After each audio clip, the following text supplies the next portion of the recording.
안녕하세요, 여러분. 나이 들수록 우리는 책에서 배우는 것보다 사람을 통해 배우는 것이 더 크다는 사실을 깨닫습니다. 우리가 살아온 지난 시간 속에서 우리를 가르치고 성장시킨 것은 결국 사람들입니다.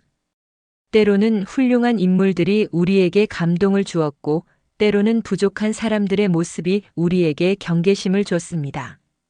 그 모든 사람과의 만남이 합쳐져 지금의 나를 만들었습니다. 공자는 이렇게 말했습니다. 견연사제연 겸부련인의 자성야.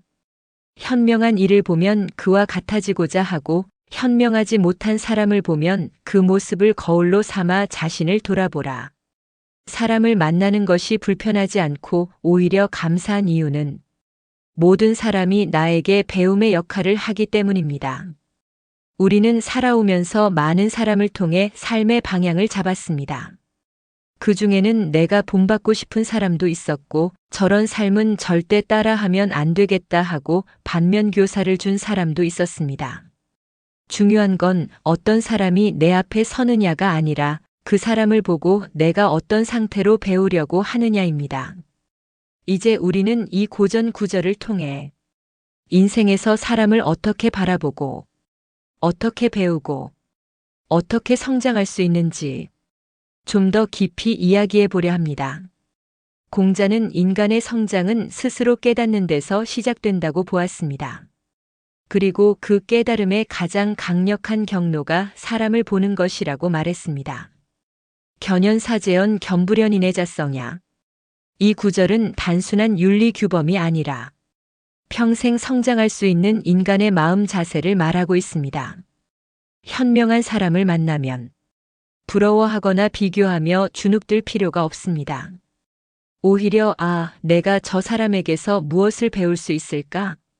이 방향으로 마음을 돌리는 것, 그것이 성숙한 태도입니다.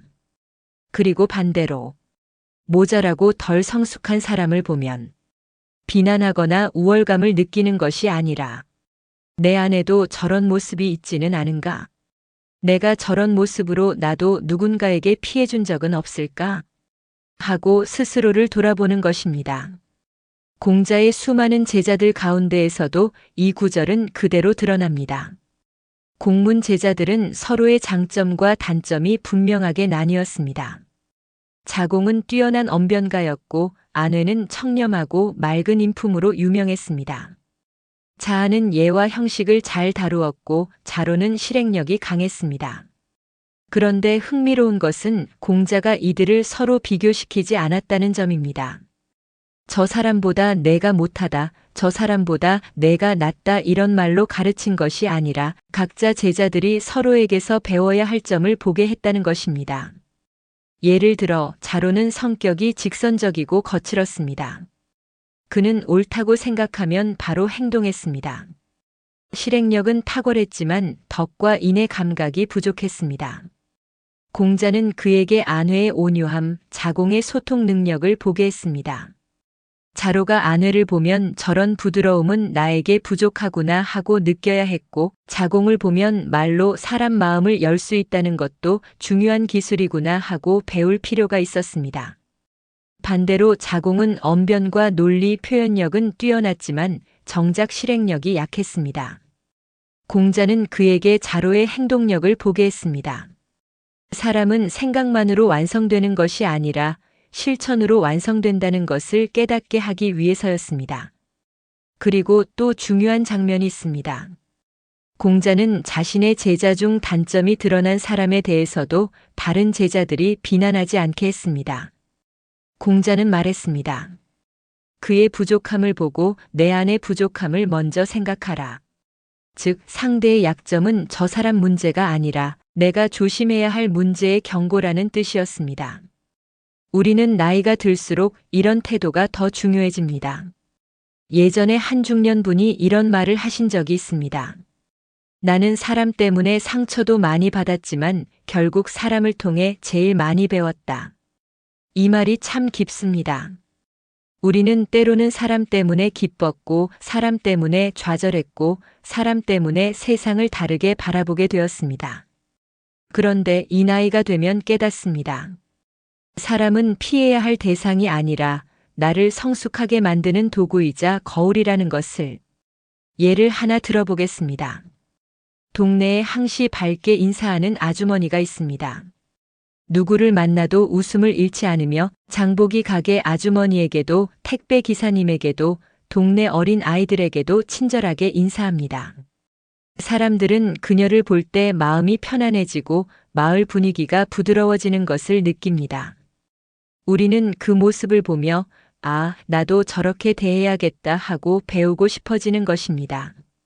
이것이 견연사제입니다. 반대로 항상 불평하고 항상 누군가를 흉보고 매사에 삐딱한 시선을 가진 사람도 있습니다. 우리는 그 사람을 보고 불편함을 느끼지만 그 불편함이 우리에게 이렇게 묻습니다. 나는 혹시 저런 에너지를 내고 있지는 않은가? 내 말 한마디가 누군가에게 저렇게 불편함을 주지 않았을까? 하고 마음을 되돌아보게 합니다. 이것이 겸부련 내자성입니다. 사람을 통해 배우는 과정에서 가장 어려운 부분이 바로 이 감정 영역입니다.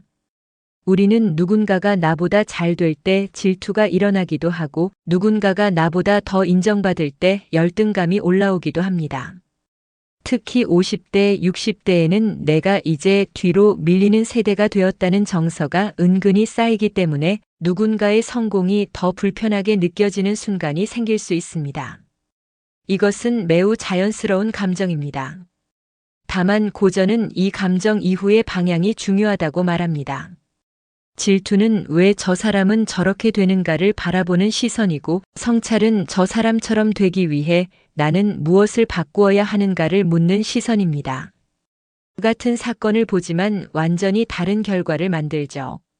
질투는 나의 에너지를 뺏어가고 비교는 나를 더 소모시키며 열등감은 나의 자존감을 갉아먹습니다. 반대로 성찰은 나를 회복시키고 배움은 나를 성장시키고 인정은 나를 더 단단하게 만듭니다. 이 감정의 방향 전환을 가능하게 만드는 결정적인 문장은 단 하나입니다. 저 사람의 장점은 나에게 없는 것이 아니라 내가 배우면 되는 것이다.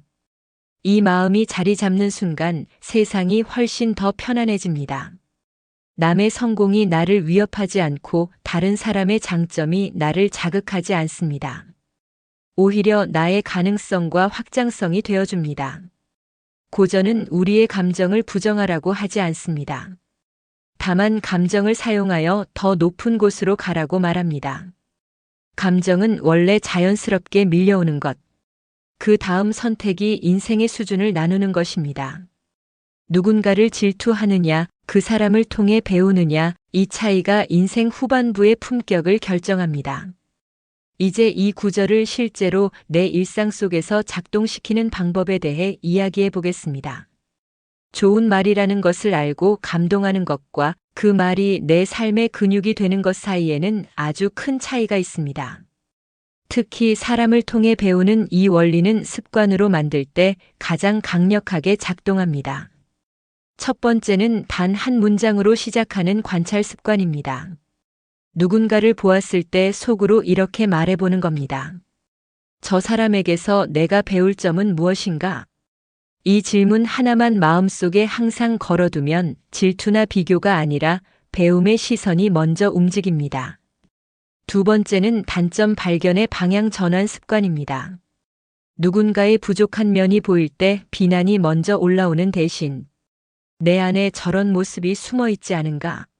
나도 저런 말투를 사용한 때가 있지 않았나? 이 질문을 던지는 것입니다. 이 질문만 해도 내 마음의 상태가 훨씬 부드러워집니다. 세 번째는 상대의 장점 메모 습관입니다. 만남 속에서 배운 장점을 짧게 기록해 두는 겁니다. 사람의 장점은 지나가면 금방 잊힙니다. 그 장점을 기록하면 그것은 나의 자산으로 남습니다. 네 번째는 비교 대신 참조 습관입니다. 우리는 비교하느라 마음을 많이 소모합니다. 그런데 비교에서 참조로 관점을 바꾸면 삶이 가벼워집니다. 저 사람을 기준으로 내가 떨어지는지를 보는 것이 아니라 저 사람의 좋은 점을 참고하여 내 삶을 조금씩 바꿔가는 것입니다. 이 네 가지 습관을 반복하면 사람을 만날 때마다 마음이 소모되는 것이 아니라 사람을 만날 때마다 내가 성장하고 회복되는 경험을 하게 됩니다. 이제부터 사람을 만날 때마다 이렇게 생각해 보셨으면 합니다. 이 사람을 통해 나는 무엇을 배우면 될까? 이 질문 하나만 마음속에 둬도 인생의 분위기가 달라집니다. 사람 때문에 마음이 상하기보다는 사람 때문에 내가 성장하는 흐름으로 전환됩니다. 누군가의 단점은 나를 부정하는 것이 아니라 나를 더 단단하게 만드는 경계 표시입니다.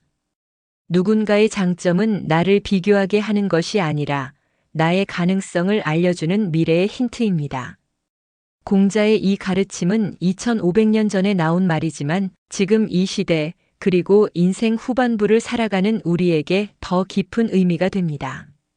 책이 아니라 사람에게서 배우는 법. 이것이 진짜 지혜입니다. 그리고 이 지혜는 쌓이고 쌓여 결국 내 삶의 품격이 됩니다. 이상 오늘의 옛글 속 인생 수업을 마치겠습니다. 오늘도 끝까지 시청해 주셔서 감사합니다. 그럼 다음 시간에 또 만나요.